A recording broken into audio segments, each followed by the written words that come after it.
concerne la nomenclature des sels binaires. Donc les sels binaires, c'est quoi? C'est les sels qui sont composés d'un métal et d'un non-métal. Ok? Donc la nomenclature, elle est assez simple encore une fois. Donc on met le nom du non-métal, ur, et le nom du métal. C'est un peu comme les acides binaires, si tu te rappelles de la nomenclature des acides binaires. Donc il suffit tout simplement de lire de droite à gauche, c'est très simple. Chlorure de calcium, sulfure de fer, sulfure de sodium.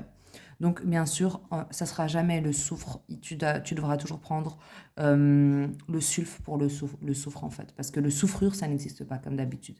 Donc c'est sulf à chaque fois pour le soufre. Alors, juste petite particularité ici, comme on a des métaux, à chaque fois qu'on a des métaux, on doit préciser la valence s'il y en a plusieurs. Donc ici, par exemple, on nous précise que la valence du fer, c'est 3. Mais encore une fois, nous allons voir dans les exercices comment préciser la valence. Donc comme d'habitude, on commence par nommer les molécules. Donc c'est simple. Brome, ur, de magnésium. Ok? Tu prends le nom du non-métal, tu mets ur et ensuite le magnésium.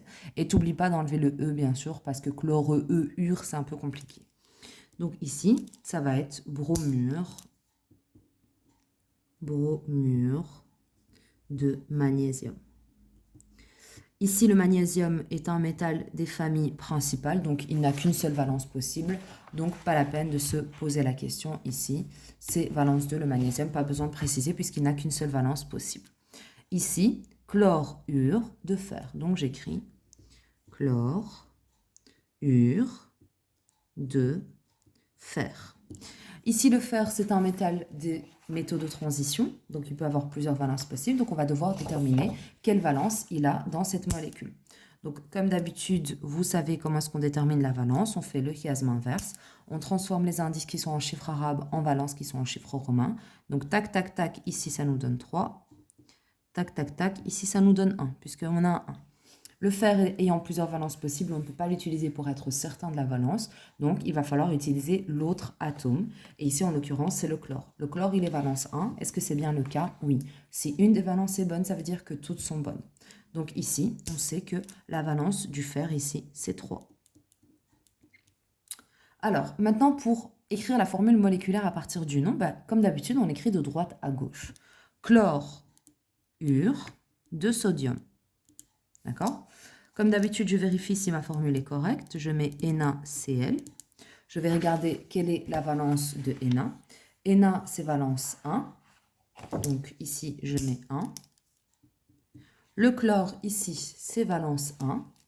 Je mets 1. Je fais mon chiasme. Tac, tac, je transforme mes valences qui sont en chiffres romains en indices qui sont en chiffres arabes. Donc, ça me fait Na1Cl1. Donc, on supprime les 1. Donc, la formule moléculaire du chlorure de sodium, c'est NaCl. Ici, pour le fluorure de calcium, donc j'écris fluorure de calcium. OK? Je vérifie si ma formule moléculaire est correcte. Donc, ici, la valence du Ca, c'est 2. Donc, j'écris 2. La valence du fluor, ici, c'est 1. Donc, je mets 1.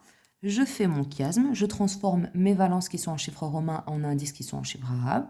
Donc, tac, tac, tac, ici, je mets 2. Tac, tac, tac, ici, je mets 1. Je simplifie le 1. Donc, la formule moléculaire du fluorure de calcium, c'est CaF2.